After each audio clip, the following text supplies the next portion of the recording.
Hello, and thank you for joining me and my guest, Birk McClain. This is the Anarchist Experience. I'm your host, Robert Kruger, and we're going to talk about Anarcho-Pacifism, or whether pacifism and anarchy are implied with each other, or whether one can exist with the other, or just how they work together. We're also going to look into other topics that come up as we discuss things. So, welcome to the show. Birk, what do you think about the idea of pacifism? What does it mean to you? Well, first off, I think it's awesome.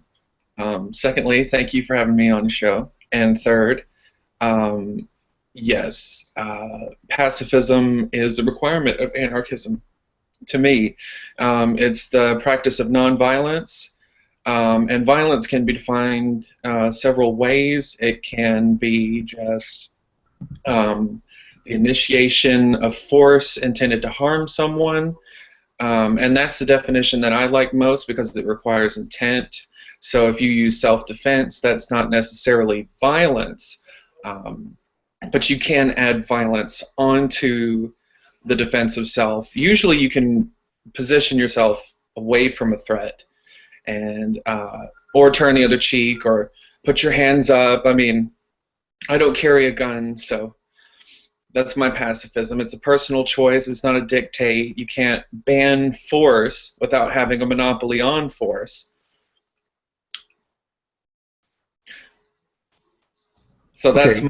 that's my praxis, I guess. Nonviolent revolution, civil disobedience. Well, to me, pacifism is a little different in its definition, and violence also is a different in its definition. Okay. Um, the term that I would have used for what you're describing would be aggression, not Mhm. necessarily violence. To me, anything that's violent is something that causes a dramatic um, change to either an environment or to a person's body as a an act of force. Whether it be gale force winds, or whether it be a scalpel, or whether it be a shotgun. Um, so a hurricane is a violent event. It is violent, but it's not man-made. And I don't know if it can be addressed meaningfully unless you like synthesized a hurricane in order to cause terrorism. I mean, I don't know. It's just a natural phenomenon. Right? But it is violent. I mean, it has violent consequences. Yes. And so, to me, the term violent or violence is definitely more about just having something be um, modified by force in a sudden and drastic way. Mhm. Um, Whereas something that's aggression would be the an action that causes unwanted results upon another person's being, or their and when we talk about their being, I would include within that the um, things that are a result of their being over time, and that would include the fruits of their labor, the home that they built, the I don't know, shoes that they crafted if they were a cobbler, and things of that nature. So if someone were to, uh, I don't know, burn down someone's home, that would be an act of aggression against that person. And uh, the idea that it includes property seems to bother some anarchists, especially when it includes the idea of having property that is uh, not currently being resided in, or Yeah. is being sublet to other people, things of that nature. But we'll get to that at some point, I'd imagine. Okay. Yeah, I'd love to get to that.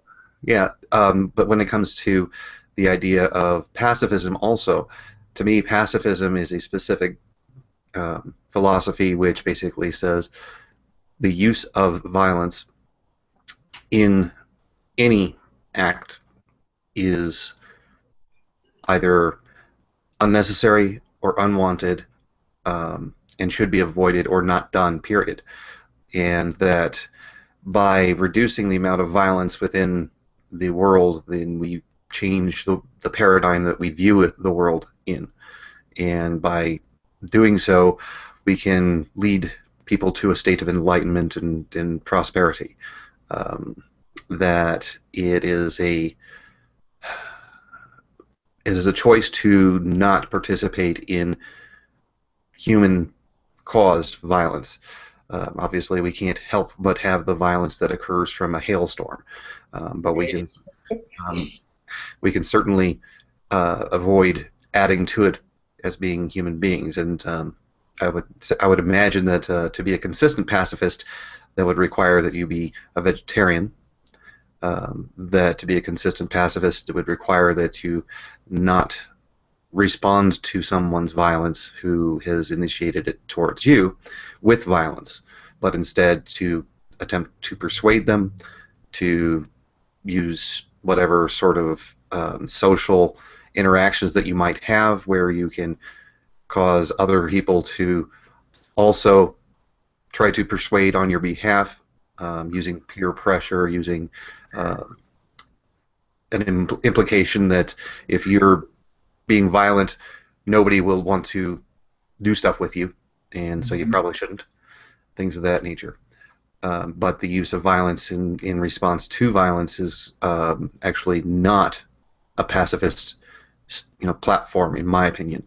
Now, there are some who will say in the pacifist, philosophy, that the use of violence in self-defense, which is the minimum amount of violence necessary to prevent the violence, causes less violence to occur as a whole, and therefore is legitimate. And I would imagine that's more along your lines of thinking. Is that correct? Well, no. I mean, if someone attacked me and I couldn't evade them, then I would pretend I had Wonder Woman bracelets on, and I would just deflect and try to use their weight against them. I don't want to harm them because I imagine they're coming at me in a socially ill way, and I don't want to treat people who suffer from some kind of illness, with violence. I mean, I don't think incarceration would be inconsistent. I don't know if the state should do it. I mean, obviously the state shouldn't be in charge of that, but we don't have private facilities for housing people, and and the state uses that excuse, this fear of violent people, to justify locking them up for marijuana crimes and stuff like that. So crimes. Crimes in quotes. Yeah. Yeah. Okay. So, well, let's actually go over, let's say, an example of a situation where violence is being perpetrated by someone you say suffers from a violence illness, or I assume. I mean, if someone is violent, I mean, they could be just another sociopath, but that's another ill. Right. So, according to what you're thinking, is that violence is a disorder. A disease? A disease, okay. Yeah. A propensity towards violence is a disease. Is that what you're saying? Yeah, and it's contagious. When you respond to violence with violence, you increase the net violence. Unless you can show otherwise. I haven't seen a case presented where violence reduces violence on the whole, and I can't perceive violence being directed at the institution itself instead of at individuals who comprise the institution and who may have some culpability but are also innocent. Well, one of the problems when it comes to determining whether violence, to stop violence, reduces violence as a whole, is that we only have one timeline, and you cannot go back and then rerun the scenario with the violence not occurring to see what would have happened. Yeah. But I can tell you it's a pretty clear understanding that if you've got a gunman walking the halls of a high school killing people, and another person comes along and puts a bullet in his head, that the amount of violence that would continue would be less. Well, it would be a media incident for sure, and then there would be some call, what could we have saved this person?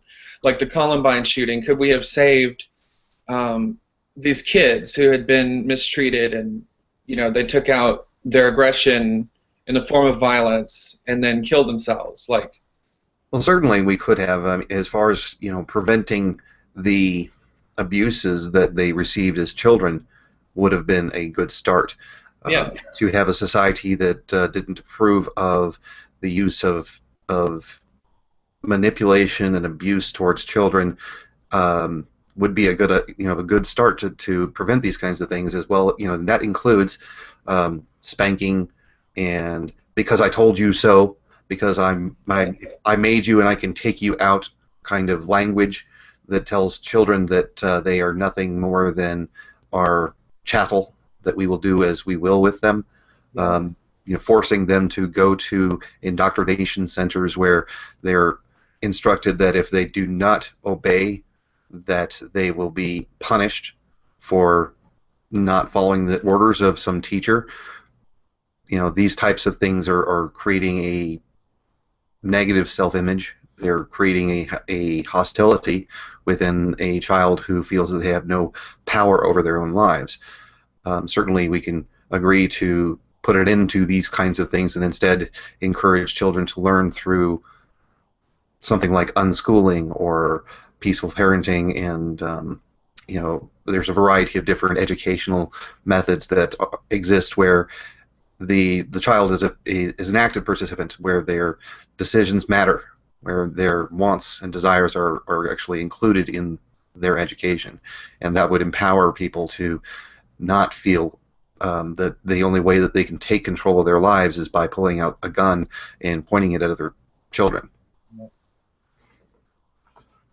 would you call that structural violence, or is that too communist a term? When I say that that's structural violence, I think that structural violence is a false term. I think it's a made-up term. It's a misunderstanding of the existence that we live in. We're born naked, hungry, and thirsty. We have no shelter. We have no food. We have no drink. And this is the nature of reality. And if we don't satisfy our hunger, if we don't satisfy our thirst, if we don't satisfy our need for shelter, we will die. This is Right. born into us. It's just existence. And then there are a variety of methods to provide for those needs. One is, gift giving, where you might have a parent that gives you gifts to stave off the hunger, to protect one against the elements, and so on. The idea that strangers and other people would be required to do so would imply that there is some sort of indentured servitude that is borne upon every single person out there just because there is a person in need. We can't make it incumbent upon them, I don't believe. But Kenji makes a comment in the YouTube saying that nuclear bombs deter war or world war, and so that's one way that violence can reduce net violence. And I don't think that necessarily having nuclear bombs is violence. Not having them, of course. They would be launching them.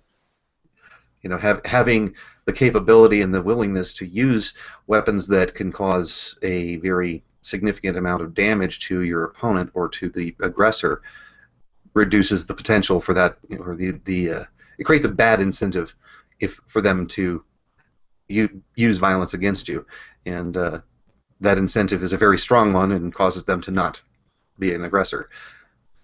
But then that violence that they would inflict on us is internalized, and it reflects in their culture. I mean, I haven't studied Japan after World War II, but I imagine it was kind of shitty for a while. Can I say that on the show, by the way? Of course. Coarse language? Yes. I prefer that we avoid it, though, if we can. Yeah, no, I will. I will. But, yeah, I just imagine that violence would be internalized. It has to be directed somewhere. Well, tell me, what do you mean when violence is internalized? How does that work? What is that? Well, I mean, they knew upon, threat of just utter destruction and obliteration that they couldn't direct that violence at us, so it might have been directed at their people. I mean, like I said, I haven't studied Japan after World War II. Have you? Well, I have some knowledge of it. The things that I would point out is that there was a very large amount of backlash towards America because of the bombing, that there was a lot of material that was produced to create anti-American sentiment. There were a lot of movies that were created to show the suffering of the people under the firebombing and the nuclear bombs as well. Um, but as a society, I think that there was potentially good leadership as far as if you can say anything good came out of government. I suppose the idea that, well, we're not going to screw around anymore. We're actually going, we're not going to get into the military game anymore. Leadership that was presented there that said, look, we're beaten. We cannot win. We're not going to try anymore. We're going to put our efforts into growing our economy and becoming productive and trading with people. Whether that was done as a culture or whether that was done from a top-down type of leadership, I don't know. But the response to it was one that said, violence is not going to reach our goals. So we stopped using violence and then moved into a different line of thinking, production and trade. And I think that it was a very good thing for them. Unfortunately, then they had people who were interested in doing violence, but they didn't think about it as violence. And they undermined the effectiveness of Japan's recovery and growth. And then you had a period of about, I think it's called the Lost Decade, where the economy and the prosperity of the people of Japan drastically suffered because of government implemented plans to either protectionism, which is violence threatened against people from competing with each other in trade, and the programs that were implemented to try to help the weakest and the poorest off with various safety nets done through the point of a gun, done by the state instead of done through voluntary means.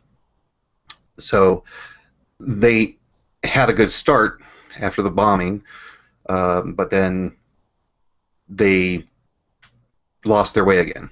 Mm-hmm. And you'll see on a fairly regular basis there will be psychologists and there will be various different anarchists who will share the psychologist studies where they'll claim that human beings are by nature peaceful. They'll point at the child who gives comfort to another child that is in pain or another person that's in pain. There's plenty of examples where this happens. But even if you were to look at, let's say, for example, there was a study where they had chimpanzees, and at one point in time they were giving out different food items to these chimpanzees, and they were given grapes and they were given cucumbers, and they know the difference between a cucumber and a grape. And at one point the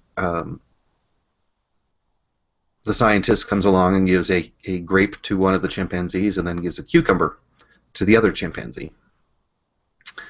Well, the one that gets the cucumber takes the cucumber and throws it back at the scientist, completely dissatisfied with his unfair treatment, feeling I don't know, jealousy, feeling a violation, and so then the next act would be to turn towards the only solution that was available at the time, which was to use what essentially is a violent act to, hurl a cucumber at the scientist. When pressed, human beings have no choice but to use the tools that are available to them to try to better their circumstances. Totally. And one of those tools includes violence. You know, um, every single mammal is capable of causing physical harm to another. It's just a matter of whether that's the only tools that they have available to them. By having an increased amount of tools available to you, you can reduce the amount of violence necessary. Options that are preferable to using violence will make violence less likely. Right. Right. So the question comes up from Kenji Kenji, is the threat of violence, does that qualify as violence? Uh, no. No. Okay. I mean, no. Now, if the threat of violence is used in a way to say, give me your money or I will shoot you in the head, is that violence? Well, no. It's coercion. Okay. If you know the two outcomes, one you can, or several outcomes, you can take away the gun. You could give them the money. I mean, I can't say in every situation, but I do believe I'd just give the money. That's the safest way to go about it. I don't carry a gun, but I might try to disarm the person if they're not that much physically stronger than I am. You might have a hole in your body by the time it was over. I wouldn't suggest trying to disarm. It's a case by case basis. I wouldn't always do that. Well, certainly not. Of course, when I use the definition that I made or follow, that violence is it's force that is a sudden change within whether it be a person's body or a structure or whatever. That no, the threat of violence is not violence. Violence is the actual act that occurs. Now, it is, like you said, coercion, aggression, perhaps. It is extortion, but it is not necessarily. It is certainly not violence because a threat. No, it would be something else. It's not necessarily, it's certainly not necessarily good, but it could be. It could be good. Yeah. For example, if the response is, if you come around here and harass my children, I will shoot you in the head, or if you slap my child, I will shoot you in the head. These responses, although they are, coercion or extortion in certain respects, I don't see that they're necessarily wrong.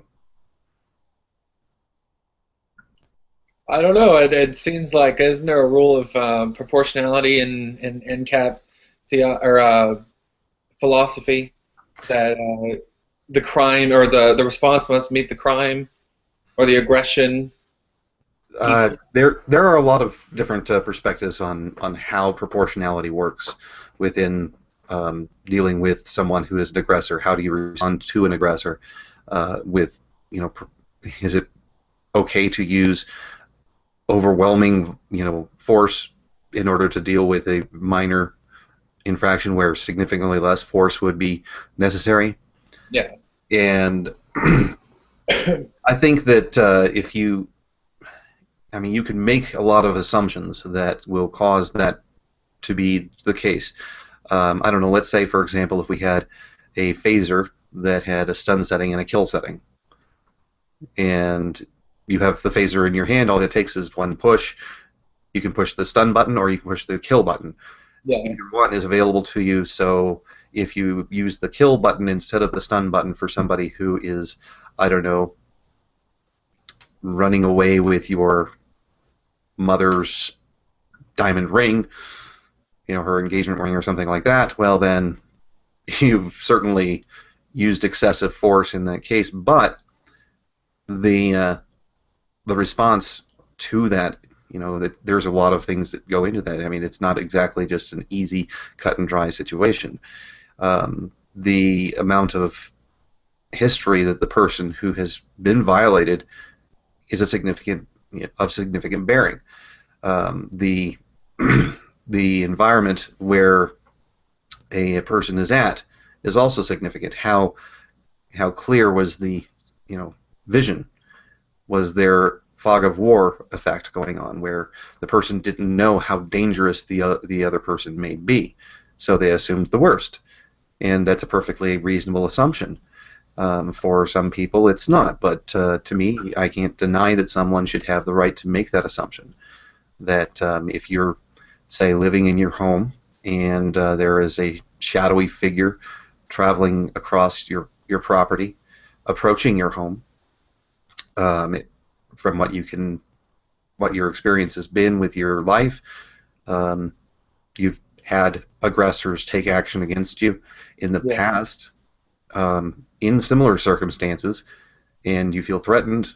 The use of violence of a significant magnitude may be justified, and it ends up that the person who was traveling over your land was simply, I don't know, coming to ask to use your phone because they had their vehicle broken down. Right.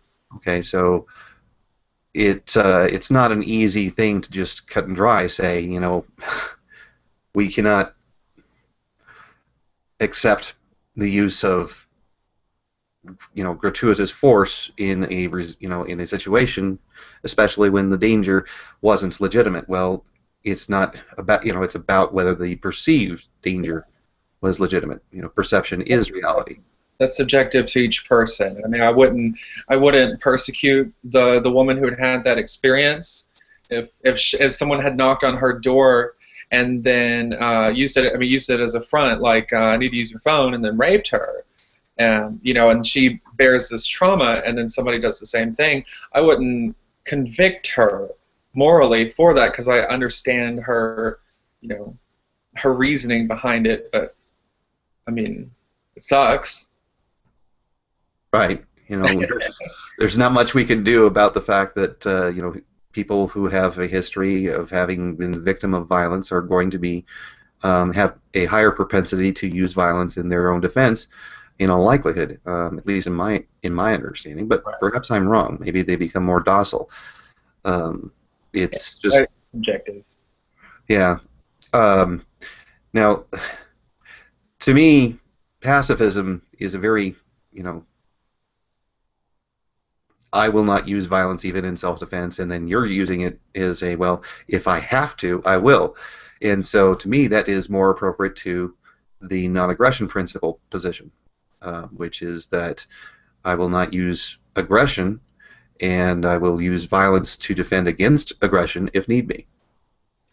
I personally won't use violence in self-defense, but you wouldn't. All right, so let's just make sure that from behind a computer, I mean, empirically, we haven't, Right. crossed the bridge. Right. I'm just saying, as a personal choice, I would prefer not to use violence. Well, prefer is different than doing. I mean, Right. yeah.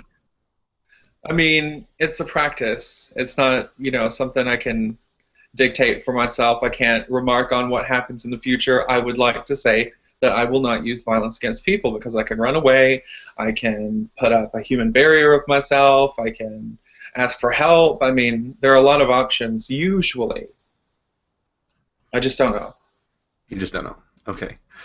Well, But I don't think it's fair to throw the baby out with the bathwater, if you will, that nonviolence is a legitimate tactic into... Oh, no, I'm not suggesting that at all. I'm just saying that, to me, a person who uses violence, even if it's a last resort, but is willing to use violence in defense of self or others, is a person who follows a variant of the non-aggression principle. Yeah, and they're very similar. And and the non-aggression principle falls under a broad spectrum of pacifist beliefs. It's not just all violence is bad. There is the Gandhian pacifism, which allows for active non-resistance.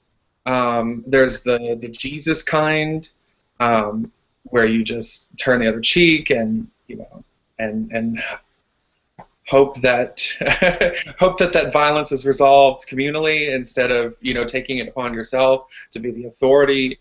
I mean, they're all different kinds. It's a broad movement. Yeah, well, there are certainly a variety of ways of doing it. In fact, Chris Schneider on the chat suggested that we should look at the three different types or stages of pacifism. And I suppose the three different types would be, one is just regardless, violence will not be used by me. I'm a pacifist. I will not use violence, period. I will let the person who would be the aggressor experience the fruits of their violence, which will perhaps have them be victorious in obtaining the things that they want in the moment, but it will heap coals upon their heart and Yeah. cause them to feel grief and pain for having been so evil. I think that that's naive. Well, you think that's naive? Yeah, I think that it's naive, and I think that it also is harmful. I think that by taking such a stance, you are actually condoning and supporting and giving safe purchase for violence in our society. That if you do not combat it using the tools that are necessary in order to combat violence, that you are helping to facilitate further violence. And that would include not using violence when it is the only tool that will prevent the violence that would occur. For example, in the case of the shootings in a high school, you've got the gunman walking the corridors who is going to, he's going to empty his clip and then put another clip in, and then he's going to empty that clip, and then he's going to pull out his semi-automatic and put in a magazine, and so on. Or we put a bullet in his head. Problem solved. A negotiator who is very. I'm talking about the fact that we know that the negotiation is not going to work. We know that we have to make the assumption that this is the point where you've only got the two options: either no action of violence or an action of violence. We can talk about all the other options that would exist all the time. They send a negotiator who can appeal to their humanity, and then they even say, let these hostages go. You can keep me. That's fine. That's fine. You could do that. Let's just say that you could do that. That's fine. Yeah, there's always that's not the point. Okay. That's not the point of the question. All right. When it comes to making a hypothetical situation, the purpose of the hypothetical situation is to test the breaking point of a hypothesis. Yeah. Okay, it's not to test all the other potential bending points for the hypothesis. It is to test the breaking point. And the breaking point is, do you use violence or do you not? There is no, assuming that you can either not take action or you can use violence out, if you can, actually, let me say not take action. You could not take action of consequence. You could take and try 65 different things, and none of them are going to work. But a bullet to the head will. Okay? At this point, the pacifist, under, I guess, Pacifism 1, is, no, I will not shoot him in the head. And he'll continue to kill people, and violence will continue in our society in that particular moment. And more violence will occur as a result of your inaction. And I think that that's an immoral act. I think that it is well, not necessarily immoral. It is a poor decision. Could you shoot him with a tranquilizer dart? Snipe him with a tranquilizer dart? Theoretically, yes, you could, but that's not addressing. There's an nth position. I mean. Right. That is not addressing the question as to whether. I'm not condemning the violence necessarily, but I'm saying that I will strive for. Everyone would prefer to not have to have more death than less death, I would think. But we can definitely condemn like the when it comes to war, I mean, pacifism is anti-war, anti-establishment. Anarchist pacifism rejects war on the whole. I mean, it's not, I mean, there are these exceptional situations, but there are also very clear initiations of aggression across the globe. We condemn that. At least we can agree on that. Well, the question comes up, do you think that pacifism requires veganism? Now I am not a doctor, okay? I have been told by a few people that they required meat, and I don't know if that's propaganda or, if you legitimately require meat, I think there is a peaceful way to consume animals that is not harmful to the ecosystem. I mean, I don't need meat to survive, and I'm trying to go vegan. I'm trying, I'm not perfect. I'm definitely not perfect. But I think so. If you can, then yes, I think so. I think it's less harmful to the environment. Plant protein takes up like 1/10 the space of animal protein. It reduces this awful, the pigs in gestation crates and just this cruel treatment of living beings. I mean, it's morally repugnant. If you can watch that without grimacing, these videos where they slaughter the cows and bash the pigs on the ground and everything, it's structural violence against It's not other structural people. violence, it's violence. It's specious. It's specious. It's just violence. That's all it is. Okay, if when it comes to putting a rod in the head of a cow to kill it, that's a violent act. Okay, that's violence, not structural violence, just violence. Okay. Well, there's a structure to it. I mean, there's a demand that's constant demand for meat products. You need to know the term structural violence as to what it actually means. Structural violence is that if you have a society that has a norm that of interaction that is accepted, it's the way that everybody does things, and through it, it causes people to necessarily have loss of a significant type. That is a structural violence against them. Now, theoretically, I could agree that the belief in the superstition of government is structural violence, but it's very easy to just actually say, you know what, it's actual violence and coercion and threats and extortion. So why do we need propaganda that meat eaters or that vegans are pansies and they don't get their B12? Would that be structural violence? Well, Disseminating. I was going to make a joke there, but I don't know. Okay, here's the joke. Purely man vegan. No, it would just be truth. No. No, actually, I don't agree that it would be truth. What it would be is it would be a bullying. I would call it bullying, and bullying is not necessarily a violent act, but it is definitely a harmful act.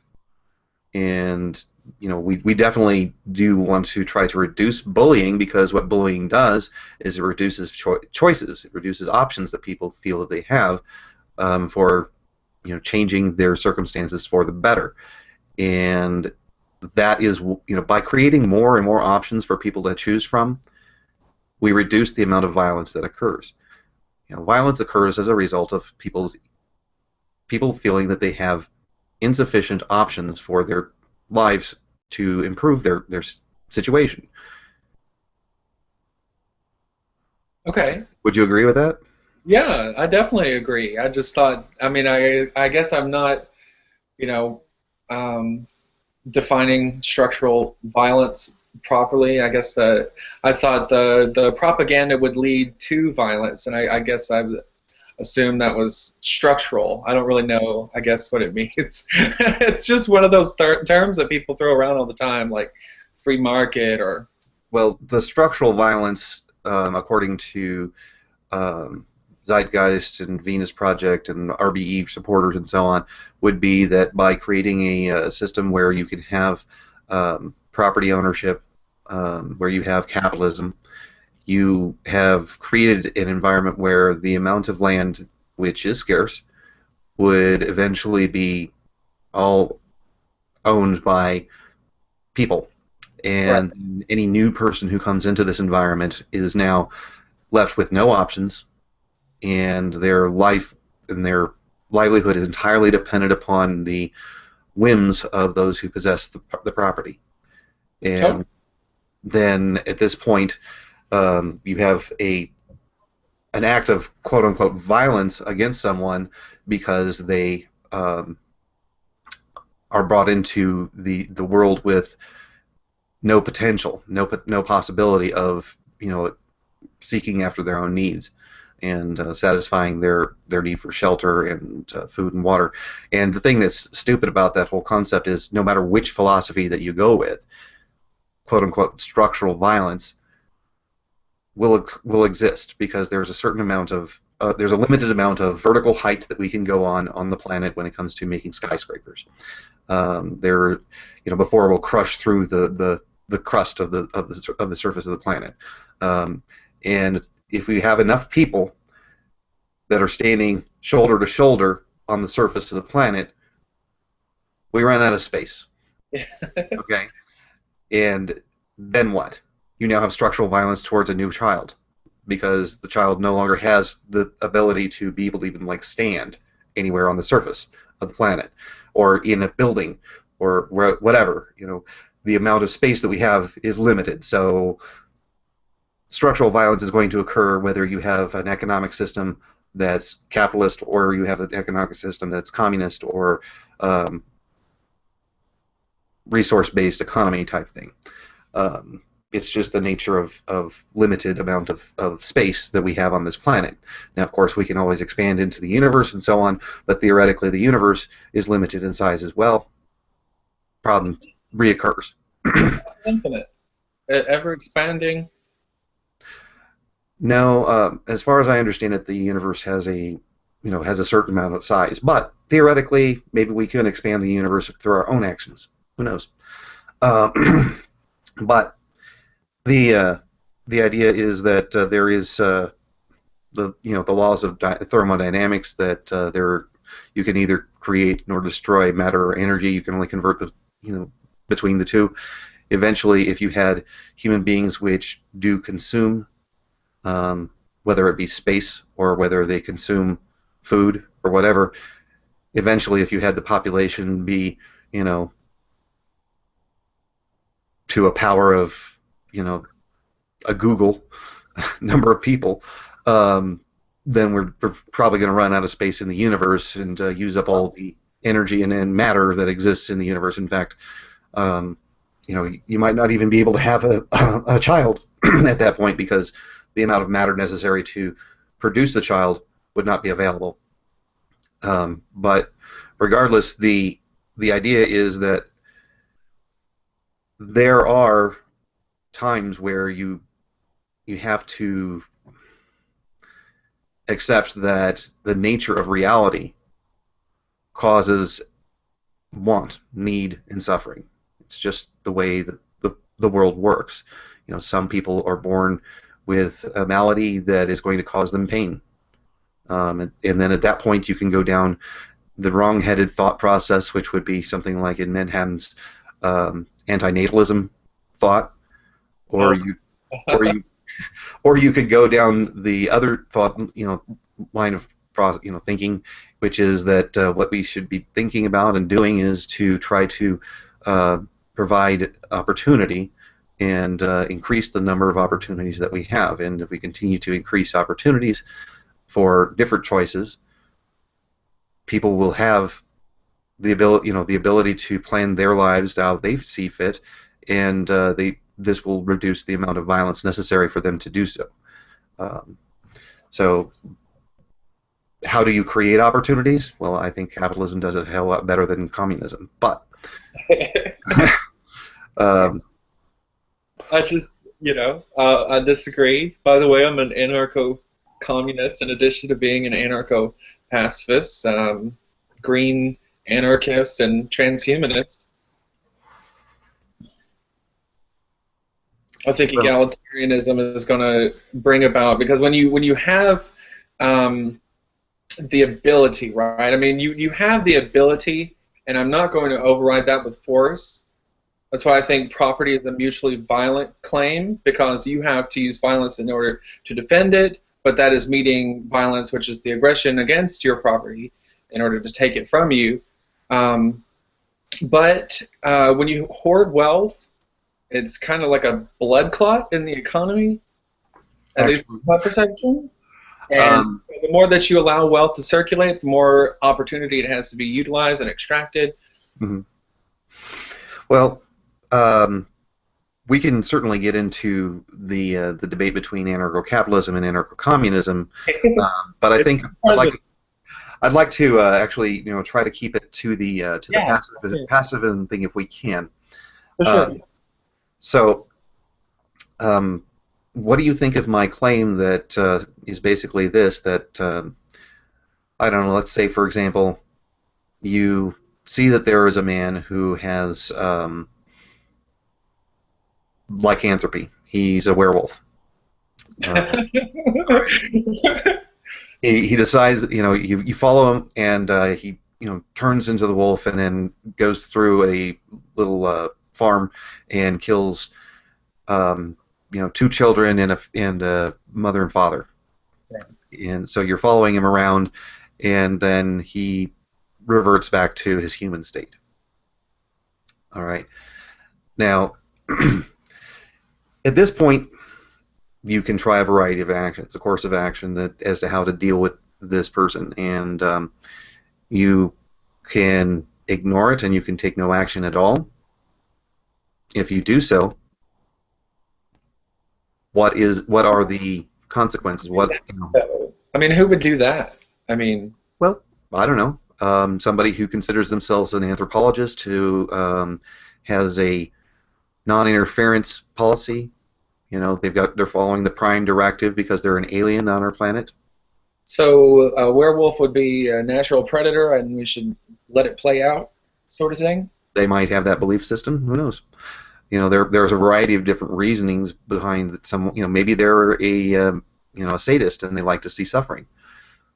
You know, Well, I think the guy behind the werewolf would have. I mean, I think he would hate what he'd done. Is that a condition of this hypothetical? well, the person that is a werewolf um, either could know or might not know. But the question is the person who fails to act, are they a contributor to the next event that occurs? Yeah, I mean, I would recommend at least incarceration. I mean, I wouldn't say put him down. He suffers an illness. What I'm talking about though is the person who is the um, observer, the person who observed this action Observed. Okay. and then does not take action, does not warn other people. And we don't have to go into lycanthropy of this. Let's just, I'll actually do a different one. You have a person who is a victim of rape. All right, so let's say that there's this guy, and he is raped by another guy. Now, he can keep quiet about it, and he One finds who out had been raped, or the rapist? the guy who was raped. Oh, there's a third person who's an observer? No, no, just the two people. Oh, Okay, okay. the victim and the rapist. All right. So if the victim does not come forward and say anything, hmm are they in any way culpable for the the next victim of the rapist? Well, I don't think so, and I'm assuming their reasoning is the shame cast on them. You know how they're afraid they'll be perceived in society. Or It whatever. also depends if this were. I mean, it depends on the time period. You know, have we progressed as a society to uh, admit that men do get raped, and and they can come forward about it, and actually express their victimhood, or is this more of in the, I guess, the 70s or something, a more conservative? No, I'm assuming that there's going to be all sorts of social stigma that's associated with it as well. They've got they've got all the pain that they will have to bear if they come forward. Okay, that's fine. Yeah. That's perfectly Not culpable whatsoever. I mean, they were a victim. It would be a forward response to notify people, but I mean, what's the state going to do? They're not going to do. They're not going to handle the situation effectively. Let the community know of this person, but then it would be the prerogative of the community, the individuals in the community, not to behave violently. They could move to incarcerate him. Well, some people are asking, is incarceration not violence? I don't believe it is. It is force, it is friction against your person, but it is not damaging to you unless you are put in, what do they call it? A lone room time. Solitary confinement? That. Yeah. That's psychologically terrifying. It's horrible. It's something we never should do. It's destructive to the individual. And that's violence. That's certainly violence. It's psychological violence, if you believe in that sort of thing. Well, theoretically, I wouldn't call it necessarily violence, but I would call it harm. The two are not necessarily the same. Sure. When it comes to the person who is the victim, the rationale that you're using is that you do not want to have the victim bear any more suffering because of compassion for the victim, right? Well, you're attributing a burden to them which is not necessarily there. There may be a subjective moral burden, and that's their dilemma to themselves, but I mean, there wouldn't be any legal ramification of not coming forward. There wouldn't be. I mean, they would have to live with the guilt. That's it. I mean, I can't dictate morality ever, because my morality is subjective. All right, so let's say that we have that community. I don't know. Let's say we've got some gay community where this man was raped. His rapist goes unchecked because he has not taken action. Mm-hmm. During the course of conversation, this is, let's say, 10 years later. It is mentioned by him to others that this happened, because he's now dealt with his issues and is able to talk about things. And it turns out that these people have friends or relatives who were were following victims of this rapist. Mm-hmm. And as a group, they choose to ostracize him as a result. Well, that's voluntary association. I mean, they have that power as a collective of individuals as opposed to one individual.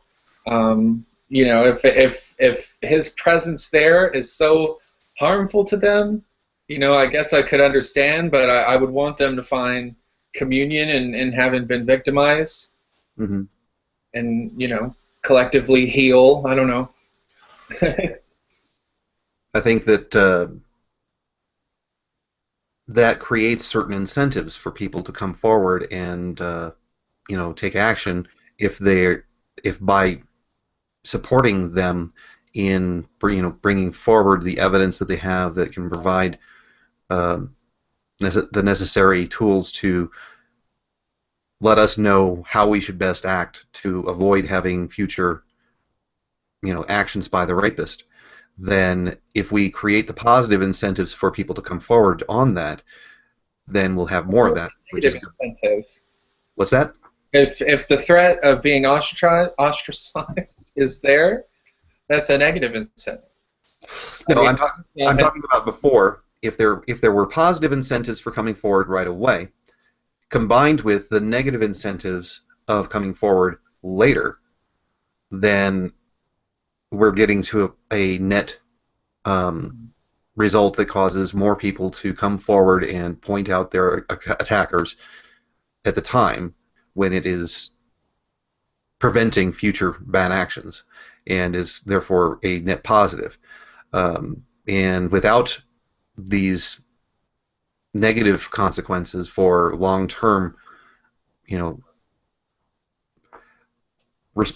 not long-term provision of that information, I think that you have less incentive for the person to act in a timely fashion. If we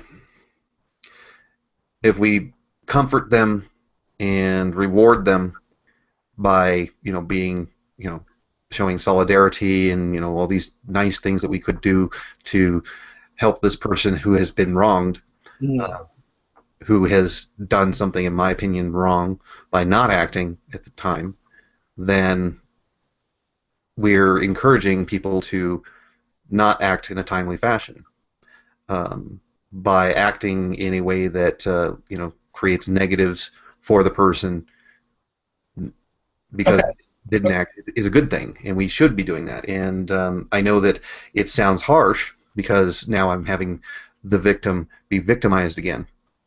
However, they're complicit in my mind in the further bad deeds of the bad actor. They are. It's a touchy subject, and I'm glad we're hitting it. But I I would only want that ever to be voluntary. I mean, and social ostracism or ostracization would be really negative on top of the emotional impact of having been raped. And if there aren't these positive incentives, as you said, the solidarity and everything, I don't think the negative is going to help. You want to have the positives at the start. Yeah, obviously. Right, and so having the positive reaffirmation of the person's part of being a part of the community, appreciation for them coming forward with such a difficult subject, to listen to them and be there for them and to help them through these troubling times would be great to do as an immediate response to an action that was taken in a timely fashion. Right. However, if the person delays, they're causing our information to be limited and our ability to protect ourselves to be limited. And so it anything. I mean, I understand your perception there, but they are not.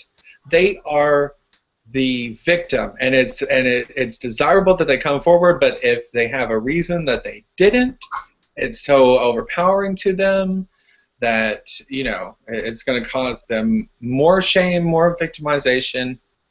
I think it's.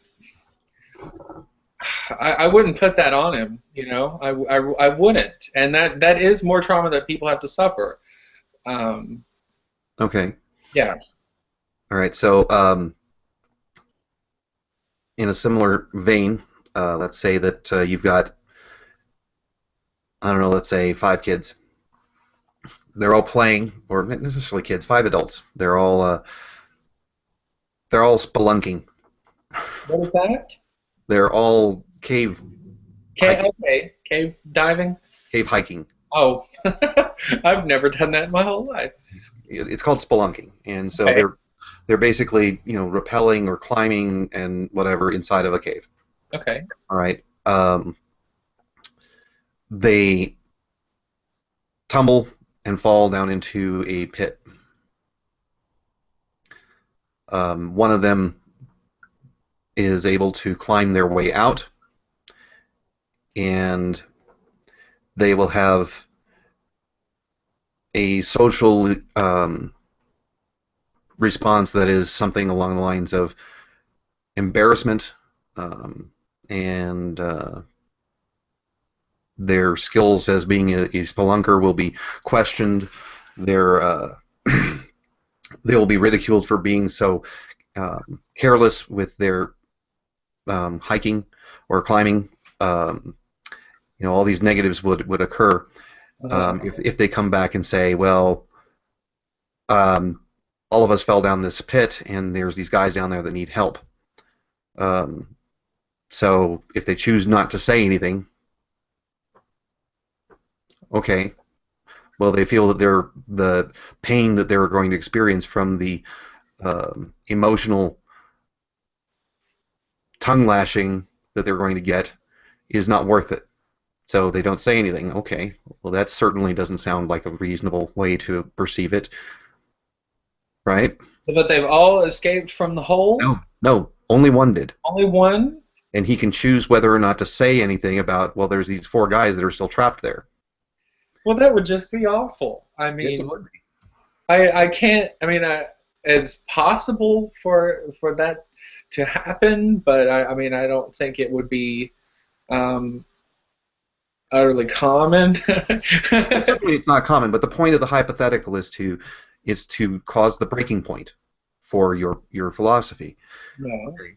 The person perceives that by coming forward and explaining that they have been a part of a group that has fallen into this crevasse, that there are four people who are still going to potentially die from starvation and so on, that are Mhm. remaining in there, um, that is he or is he not culpable in their deaths if he does not come forward and say something out of whatever rationale he has, embarrassment, um, worries about being considered a insufficient climbing partner for other people in future ventures that he would want to go on, where nobody will ever take me hiking with them because Oh, they think that I don't know how to climb, I don't know how to hike. yeah. All right, And so he caused their, falling into the no, abyss. he didn't cause their falling into the crevasse. They just fell into the crevasse. It's a shitty situation. It just happened. I mean, that's an exceptional situation. That's really dumb. No, it's pushing the point. It's pushing the issue. Does he have a positive obligation to act to prevent the deaths of these people? Um, uh, I don't know.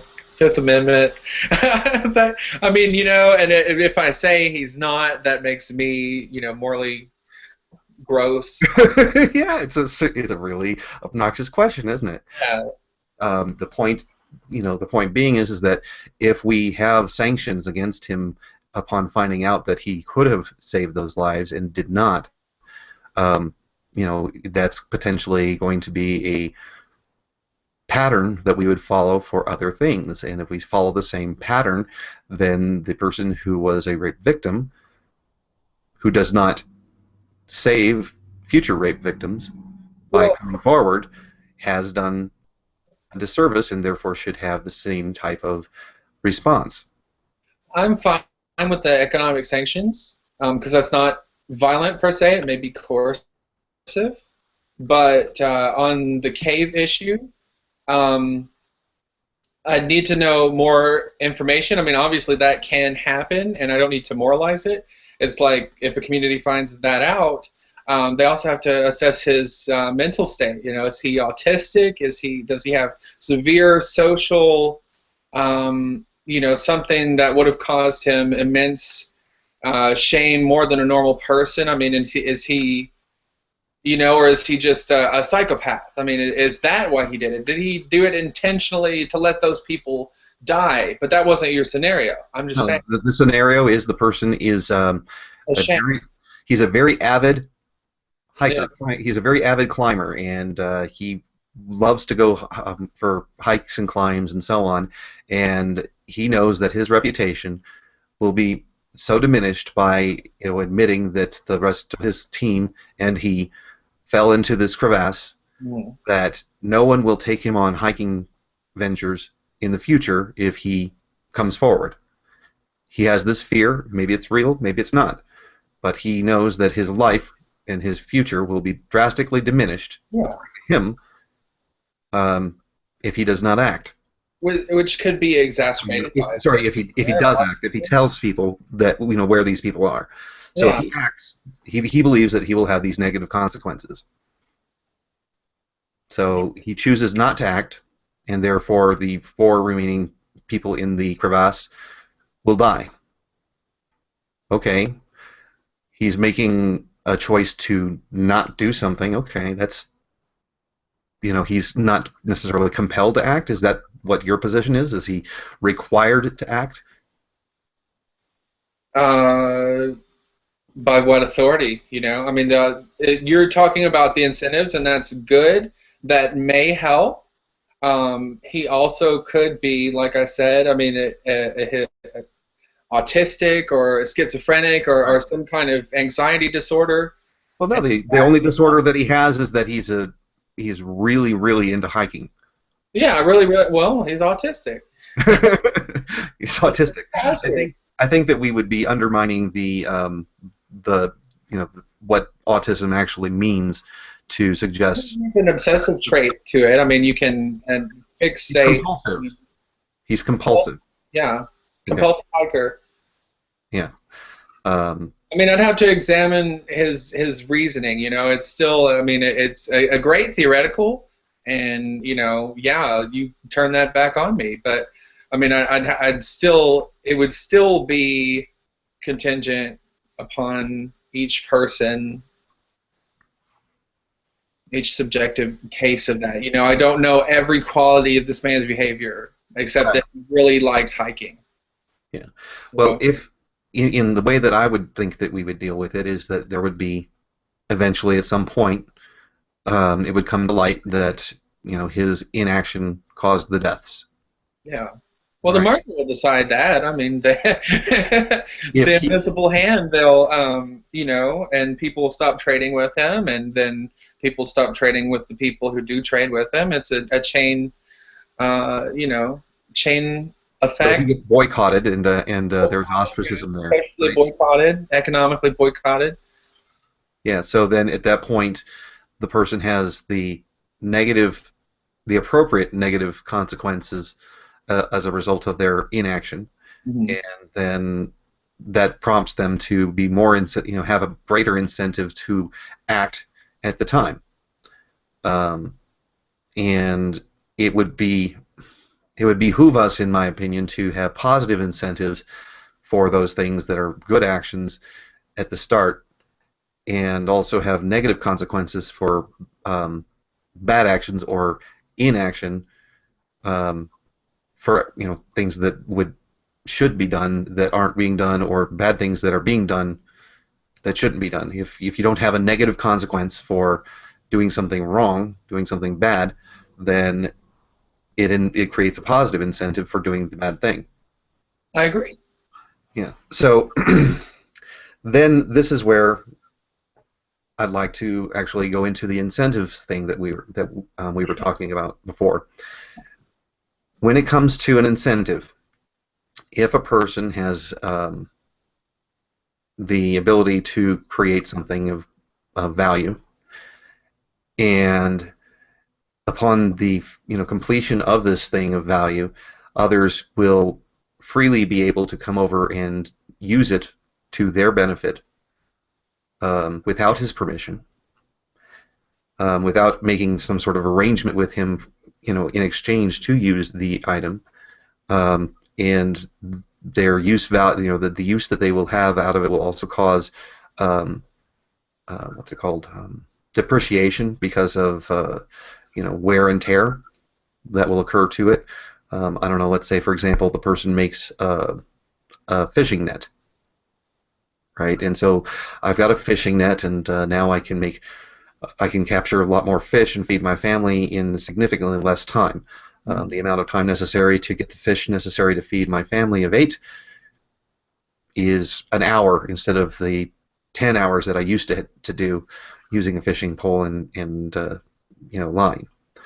So this is all great and fun and everything. All right, I've got a happy family, and those hours that I'm not using my net, someone else comes along and uses my net. Well, then over the course of time, my net becomes will not function because of wear and tear. So does that create a positive incentive for me to create a net, or a negative? And whichever's the right answer. I agree with you. Whichever the right answer. Um, by having a society where the norm is that anyone can use anyone's anything if they're not using it, Yeah. there's a negative incentive for creating something. Now, the negative incentive may not be sufficient to overcome the positives as far as the incentive, drastically reducing the amount of time necessary to harvest fish from 10 hours to 1 is a huge positive incentive. Yeah, definitely. And so it may be that I'll just go ahead and continue to make nets and then fish. Even though other people are using it, the wear and tear takes, let's say, 3 months in order for me to have to make a new net. Um, so when it comes to the two different brands of anarchy, one being capitalism, one being communism, the communism would say that there's a means of production that is there, and the person is not using it, so therefore we can use it. All right. I don't know if that's true. I don't. I mean, I don't believe it is true. I believe compensation is part of being a communist. If the person created something, and they can withhold its use, and then yeah, I just don't. I mean, I think that's a straw man. Okay. Well, instead of it being a net, the person has gone through the labors and work necessary to create a mill for grain, and they've also created a water wheel Hmm. to turn the mill so that they can make their grain their bread in significantly less time. Um, so they've got their house, they've got the water wheel, they've got the mill, they've got the grain, um, and the harvesting of the grain is about the same for everybody, but everybody else spends about 7 hours a day in order to convert their grain into flour, and then the baking time is the same for everybody. All right, but this guy, he can get it done in 1/10 the time for the grinding of the flour. Yeah. So at this point in time, he is able to make a ton of bread and offer it in exchange with other people. All right, those other people like his bread, and they like the fact that they can give him a few turnips in order to get the bread instead of having to spend the significant amount of time that they would have to spend to make their own bread. And he's actually asking for the less amount of time worth when it comes to the production of turnips or carrots or whatever in order to do this. So it saves them time and it saves them effort by trading carrots and turnips for this bread. So then he's now amassing um, a large quantity of surplus um, dried. He's then I don't know. He's putting away a bunch of food for later. Now he's got smoked fish, and he's got salted different things, and he's got beef jerky, and he's got all this other stuff, and so he's now satisfied all of his food needs for the next year or so. At this point, what does he need more food for? So he stops accepting food in exchange, and instead he asks for I don't know, lumber. Somebody comes to him and says, all right, well, here's some logs. I want you to give me enough bread over the course of the next 2 years to feed my family. Are you okay with that? And he's like, yeah, sure.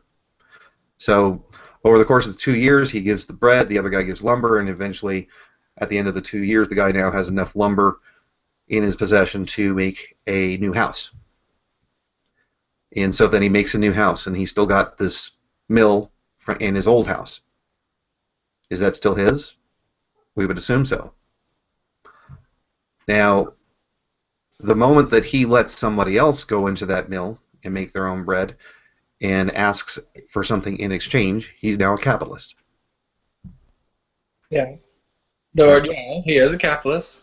And he's Right. a philanthropist, too, according to you. What's that? He's a philanthropist as well. Yeah, well, all capitalists are theoretically philanthropists. Yeah. Um, and think that, but NCOMs think that they're evil, no gooders and whatever. But you know, I don't. That's okay, I guess. I just when there becomes alienation at some point with these massive corporations. I mean, all of which can be gained legitimately, but I'm just saying that in a scarce economy, it puts people at a disadvantage. And I mean, in a a lot of scarce us economy, do. okay, an economy can't be scarce. So in a scarce what? Scarce resources within the economy. Okay, if you have a scarce resource set within an economy, well, yes, resources are going to be scarce. The number of seats that are available in a movie theater are going to be scarce. Yeah. Um, Well, I care less about the rule-based system than whoever can make the most utility out of that land. And in your case, it is the capitalist. And I mean, it's reasonable that he should control, as much wealth as he was able to bring about. Okay. So I you guess say I'm that you're an fine with income. capitalism too. I mean, I don't mind it. Say that you're an income, but you're not. You're not an income. You're an ANCAP. It's just Well, you. I see ANCOM inside the sphere of ANCOM, and it's one option. I mean, Okay. it doesn't have to be that way. But the ANCOM by definition requires that if he allows other people to come over to use his mill, and he is not present, he's an absentee Yeah, person, and he expects for them to give him something in exchange for letting them use his mill, then yeah. he is extracting surplus value from them. He's exploiting them. In fact, it wouldn't be long before he expected to go ahead and just pay them a wage and have them give them 100% of their product. And therefore, he's an evil capitalist, and we should have the workers take over control of the means of production of bread. And too bad for this horrible, evil person who would take advantage of people that way. Well, does abandonment come into play? When does it come into play? Yeah, abandonment comes into play, but it's easy to avoid abandonment in this scenario. Um, he's got a, I don't know, 16-year-old son, and the 16-year-old son goes and stands guard at the mill to make sure that everybody knows I'm not abandoning this. Okay. All right, so there's no chance that he's abandoning this. This is Yeah. still he still is asserting his claim of ownership. Well, it's totally legitimate. It is hegemonist. I mean, because we do have scarce resources, and you have a class that owns property and a class that largely doesn't. I mean, Right. it's. I mean, Well, yeah, but the thing is that if you want to go down that route, yeah. communism falls into the same problem. I think you're talking to too many state communists, like Tanky. yeah, Tanky or Bolshevik or Leninist or Marxist even. Ones who want to use the state to not just undermine the hegemony, but to override it. But they don't realize it's a private claim in itself. So that's why I dislike them. Yeah, a And lot of people don't realize. communists in that group, in the NCAP versus ANCOM debate, and they get on there, the Social Democrats and the Bolsheviks, and they spam.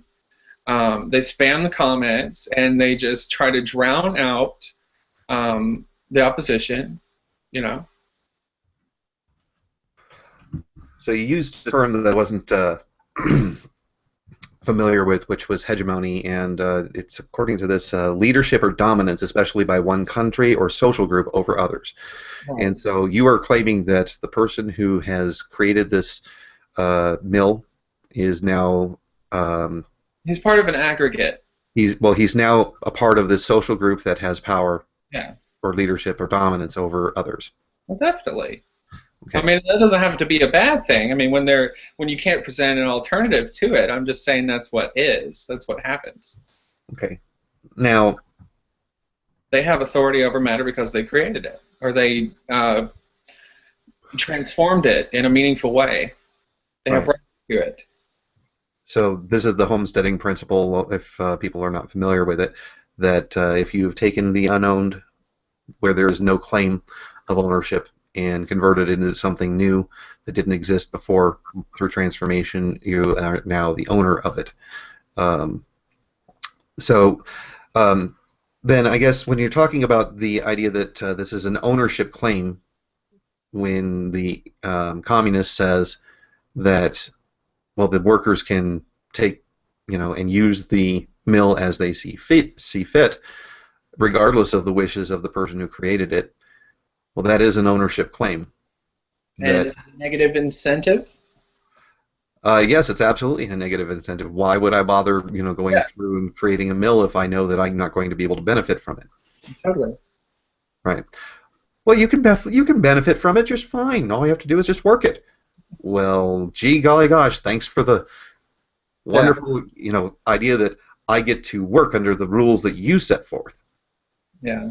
Yeah. Well, I like that. I like what Obama had to say about it because it goes both ways here. If you have a business, you didn't build that. Okay, that one I take big issue with. The idea that you didn't build that is offensive to me. You Um, built it. In your case, you did build it. right. In this particular example, I did. But let's just say, for the sake of argument, that I use money to pay people to build it for me.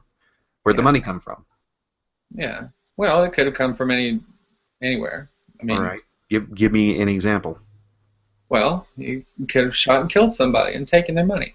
Okay. Well, we already agree that theft and murder are wrong, so let's assume that that's already been dealt with and there's no theft or murder in the equation. What? What? Is that? Are we? Are we? Is that? Right. I'm granting you that that would be a wrong that would not be acceptable. Yeah, So well, let's. murder's wrong. I don't know if I mean a theft is another social construct, and property is a mutually violent claim. And if you retain your property against someone who aggresses on you, on your person, on your property, then you're exercising your authority over them, your dominance. It's violent, but if they succeed in taking your property, they are violent. Um, Yeah, I'm not sure where I was going with that. Well, I think that we do have to understand that any claim of ownership is backed by a willingness to use violence to protect it. Yes, and that's what matters, definitely. That is what matters. You can have a rule-based system, but it's unfounded. I mean, really, the only way I perceive it is consequentially, that your means achieve certain ends. So if you have a system where a minority class controls property, and they leverage it against the non-property owners How? by having it. I mean, we have scarce. Okay. All right, Like, but okay, ignoring the thing. scarce. Okay, if you're going to go into that we have scarce things, the communists run into the same problem. All right, Yeah, and here's the scenario. All right, all capital is publicly owned. Anyone can go into any facility and build their own whatever the hell they want. yeah, Okay, our population reaches a mass of sufficient size that every single person could have a house that is, I don't know, let's say 250 square feet, really small. All right, every square inch of the planet has been covered with houses for people, yeah, and we've gone as high vertically as we can before breaking the crust of the planet. All right.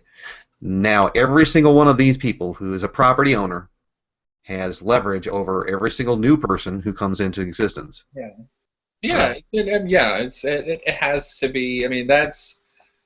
I just prefer egalitarianism because There's I no believe. egalitarianism there either, though. Well, no, of course not. I mean, and that's the thing. I'm There's just saying, like maximizing positive freedoms. That's my subjective preference, and that's what leads me to egalitarianism. But I mean, it's not perfect, and I don't think that necessarily follows from, there is a hegemony of private property owners. I'm not saying that we could change it with violence. I mean, I believe in unions and strikes and, also civil disobedience, all kinds of things. I'm just saying some people are born without the means to produce for themselves. And there's artificial scarcity because private property owners retain surplus and have that decision-making power. We have homes, we have food that's going to waste, and that could go to these people, and that's what I would want. Because I care more about people than rules. Okay. I think that if we want to point at the housing situation, there's we can very easily go through all the different interventions in the system that have been done by government which have caused that to happen. It's a very clear path that we can go down, but we don't have time. We're kind of running at the end of it, and so the thing that I would say is that the capitalist does not deny anyone else capital unless we have reached maximum capacity for the planet for capital creation. I just can't. I can't buy into that because there's 67 capitalists who control like half of the world's wealth. Okay, but okay, we're talking. All right. Well, let's just. That's let me just give you. That's horrible. Here's basically what's going on. Capitalism is a system that empowers people to achieve their ends. Okay, and we live in a society who has assumed that the best ends for our society should be that there be rulers. Yeah, that's a religious. Yeah, we have to forego that religious requirement. Right. Well, if we've got a society that has indicated that we should have people who have privilege and rules and power over everyone else as a norm, because we like the idea of government, then capitalism will deliver it in spades. And guess what we'll have? A really super powerful, gigantically oppressive group of people who have the ability to do what they will at the expense of others. And that is caused by us wanting from capitalism to deliver exactly what we got. Mm-hmm. Now, if instead of having a desire or a goal of having a government or a rulership class, and instead we have a society that seeks to have people, opportunity and respects homesteading and respects people's rights to sell or buy things with the fruits of their labor, then guess what we'll get? We'll get more ability for people to produce with the fruits, produce things with the fruits of their labor, and we will have more opportunity for people to trade those goods for other things that they desire. Yeah. And the idea that we will have these gigantic corporations and whether it be Walmart types or whatever, those don't exist in that type of scenario because that's not what we're asking capitalism to provide. Well, you sound like to me like a more of a mutualist. I mean, I don't think that it's any of the things you listed are not exclusive to capitalism.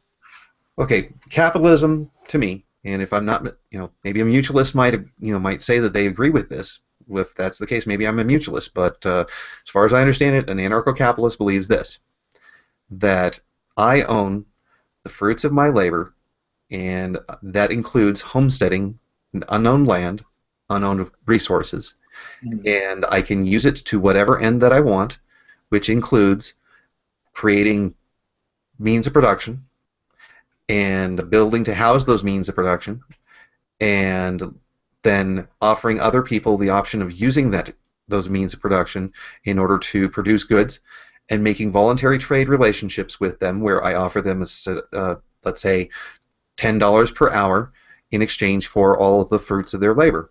If they agree to this this voluntary interaction, so be it.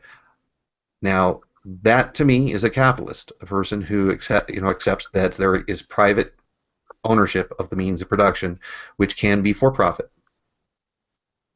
Yes, I guess it's just I don't like the color yellow. Well, I guess we're just going to have to leave it at that. I don't like the color yellow, so I'm not going to be an ANCAP. All right. At this point, we've reached the end of the show. We've run out of time, unfortunately, so I just want to thank you again for coming on um, and having this conversation with me. Birk, it's been a pleasure, and thank you for joining us. If you're watching, please feel free to comment or share. Certainly, I will do my best to provide these shows on a regular basis on 2:30 Sunday night, Sunday afternoons. That would be Mountain Time, or 4:30 Eastern Time. Again, my name is Robert Kruger. I'm your host. This has been the Anarchist Experience. Bye bye.